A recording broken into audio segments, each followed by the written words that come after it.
ہم کریں گے ہر مظلوم کی حمایت۔ السلام علیکم ناظرین، میں ہوں حرین فاطمہ اور آپ دیکھ رہے ہیں حمایتی نیوز HD چینل۔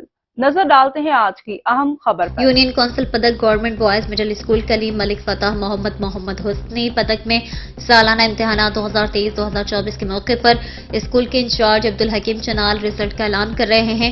دوسری جانب پوزیشن لینے والے طلبہ میں انچارج عبدالحکیم چنال اور ممتاز احمد فقیر سے انعامات تقسیم کر رہے ہیں۔ یہ رزلٹ کا تناسب 90% رہا۔ اس موقع پر اسکول کے انچارج عبدالحکیم چنال نے خطاب کرتے ہوئے کہا ہے کہ تمام طلبہ 1 مارچ 2024 سے نئے داخلے جاری رہیں گے۔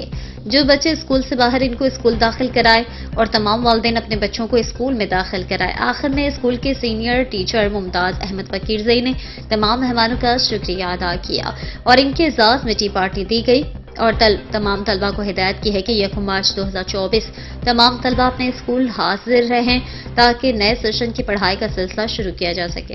اب تک کے لیے اتنا ہی۔ مزید خبروں اور اپڈیٹ سے باخبر رہنے کے لیے دیکھتے رہیں حمایتی نیوز HD چینل۔